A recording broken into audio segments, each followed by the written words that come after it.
The Detroit Lions pulled off a big win against the Minnesota Vikings, and now we're on to the playoffs. But there is one glaring issue that this Lions team is going to have to contend with and have to fix if they're looking to push further into the postseason. Let's talk about that and a whole lot more, starting right now.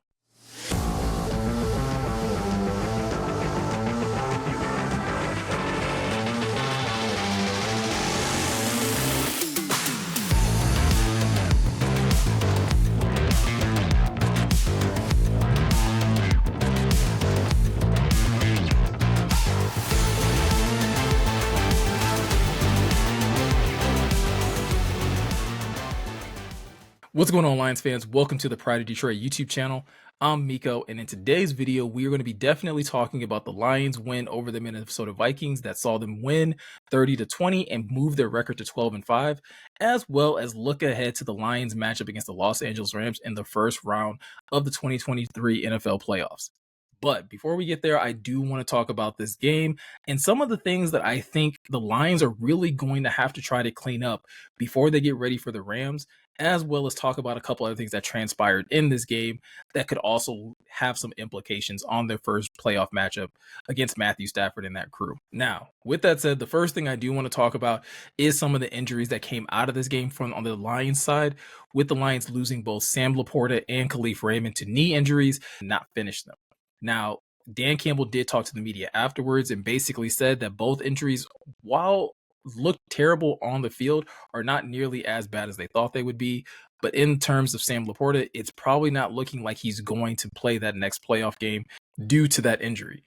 And this is something that a lot of fans were debating going into this game, whether the Lions should have been playing some of their key players with the number 2 seed on the line. Personally, I was fine with it up until the point that Sam Laporta got hurt. Everything was kind of going the way we expected to go for the Lions. They were doing a really good job of controlling Minnesota, had a really good lead, and Sam Laporta and Jahmyr Gibbs were one of the reasons that the Lions were able to have that lead, as they were the only two players at that point to pick up touchdowns. And this is something that just kind of goes with the territory when you decide to make an aggressive call like that Dan Campbell did. Because listen, the Lions came within a Dallas Cowboys loss of actually securing that number 2 seed. The Giants took care of the Eagles, and unfortunately, Dallas took care of the Commanders. But if that had not been the case, we would be talking about the Detroit Lions as the number 2 seed in this NFL playoffs. And the fact that Sam Laporta had to get hurt in this game for that to kind of transpire this way is unfortunate, but again, it's just kind of part of the gamble that you take, and this is just part of football. You can never guarantee that anyone won't get hurt. And like a lot of people have pointed out, Jimmy Johnson, I believe, pointed this out during the broadcast or during the halftime portion of the broadcast, the Lions had to play somebody. Not all of these players were going to be able to sit, so there was always going to be that risk of someone important being hurt. Unfortunately for the Lions, it's Khalif Raymond and Sam Laporta. And unfortunately, this is where you're going to need the rest of your, reserve players to really step up. James Mitchell is going to have to play a bigger role in these upcoming weeks. One of these tight ends on the practice squad is going to have to get elevated and have to play a key role for this Lions offense. Not to mention the rest of your receivers are going to have to step up their game even more so. Khalif Raymond may not feel like a big loss to a lot of people, but you got to remember he was having a really good impact, specifically in this game against the Vikings, when it came down to punt return. And so now the Lions are going to have to find another option in that regard, whether it's Amon-Ra St. Brown or Jahmyr Gibbs or someone else, possibly even Craig Reynolds, to handle those duties. And there is the possibility that you lose a little bit of something by not having your go-to punt returner out there if Khalif Raymond isn't able to go. But like I said at the top of this, I kind of can't fault Dan Campbell because I wanted to go for the 2 seed as well. My feelings about it changed a little bit after the Khalif Raymond injury, but this is just, again, part of football, and you kind of have to live with the results of decisions made by the team and by the coaching staff in this situation. So while we can talk about that as something that happened accidentally or something that, again, that you can't really plan for in terms of injuries, the next thing that I want to talk about is something that you absolutely can plan for and something that you can absolutely game plan around that the Lions have just kind of struggled with the last couple of games, and that's the pass defense. Listen, the Lions are 2-1 in their last 3 games, and I haven't harped that much on the pass defense over those last couple games, mainly due to the fact that, 1, the damage being consolidated to just one player on each of those teams, and typically can be pointed to, like, one specific play that allowed those, big yardage numbers for the quarterback and the receiver to be kind of inflated. You look at the Cowboys game where CeeDee Lamb had that reception that he took to the house for over 90 yards, and basically getting over 100 yards was not gonna be very difficult for him, but no one else on that Dallas Cowboys team really hurt you when it came down to receiving yards. Same thing with the Vikings in both of these matchups. Justin Jefferson went for 140 yards. In the first matchup, he went for over 196 in this game. And then in both of those games, Nick Mullins went over 300 yards. For the most part, I was able to write those off because, again, we have one guy that's basically hurting us. And for the most part, the Lions were still able to commit turnovers. They were still able to pressure the quarterback. They just gave up the occasional big play here and there. But as we start to go into the postseason, this is where things become even more magnified. And this is where some of those things that were quote unquote okay, or again, easy to look over in the regular season, are a much bigger deal. And this is something that you start to look at Aaron Glenn and this defense, and you start to kind of wonder what is going to be the fix. Because for some of these things that they're allowing to happen to them defensively, it does feel like the fix should be rather easy. In terms of both matchups against the Vikings, there was always this question of why we are basically just putting one on one coverage on Justin Jefferson without any safety help over the top.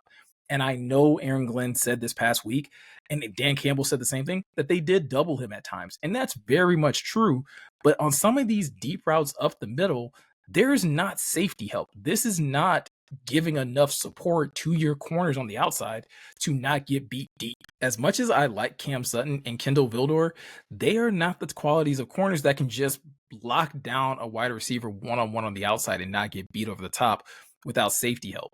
And that's something that I think the Lions are going to have to change in their philosophy defensively, especially when we get to talking about the Rams and what Matthew Stafford and Sean McVay are probably going to try to do with their weapons. The Lions have very good athletic safeties in both Kirby Joseph, CJ GJ, who just returned and got a pick in today's game, and Ifeatu Melifonwu, who has made a really good impact on this defense the last couple of weeks, getting turnovers and making plays all over the place on the defensive side of the football. And I'm sure in a lot of these situations when the Lions are blitzing from all over the place or just expecting the front four to get pressure, that the goal is not to give up these deep plays.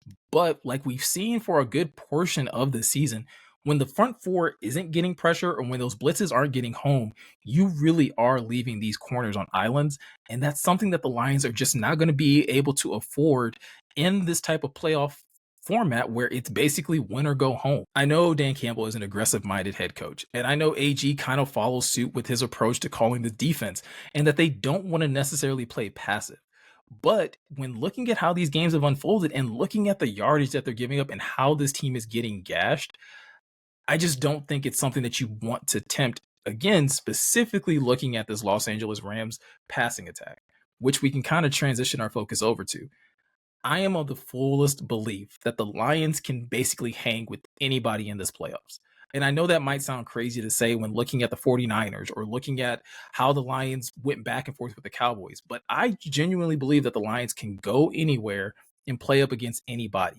But this pass defense would be the one thing that would cause me to pause and basically make these games feel a lot closer, because if you cannot contain outside threats, or if your pass rush can't get there consistently to move quarterbacks off their spots, or if you're just going to give, again, easy coverage where you're putting certain guys on one and opening up the rest of the middle of the field to the passing attack, the Lions are going to struggle. The last thing you want to do when getting into these playoffs is have to have every game be a shootout. Have to have every game where your offense is going to have to go tit for tat, because guess what? When the playoffs get here, defenses are going to start ramping up, and your defense is going to have to do the same thing. Not just in applying pressure, but locking down in coverage. And that's something that this team just hasn't been able to do. And I kind of do start to question when you look at the likes of a Cooper Kupp and you look at the likes of a Puka Nakua, and more importantly, when you look at the likes of a Matthew Stafford. If Nick Mullins can go for nearly over 400 yards on you twice, it really does beg the question of what do you think a Matthew Stafford is going to do with that level of weaponry in those two wide receivers? I know some people have already joked that, listen, with Matthew Stafford coming back to Ford Field, that is probably already a guarantee that he's going to go for 400 yards. And I can probably agree with that if this defense continues to play this way.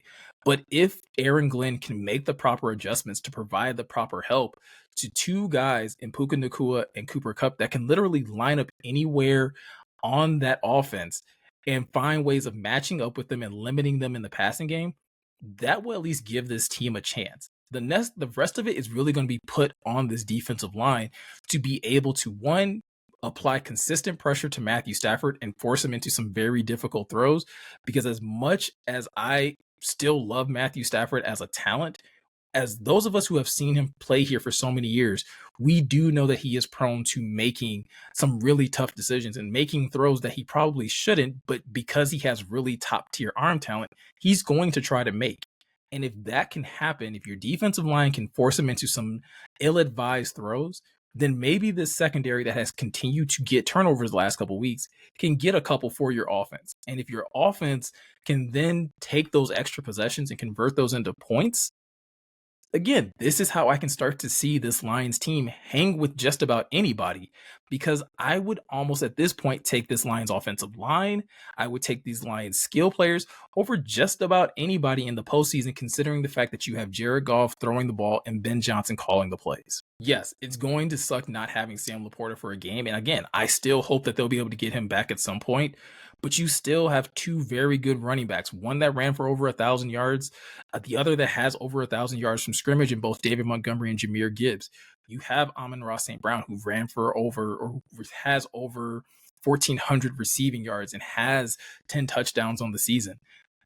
There is enough on this offense to give any team fits. And we're going to get into it more so this week, Morgan and I, when we start to look at the film on the Los Angeles Rams. But I don't think there's enough on that Rams defense to really hinder this Lions offense a ton.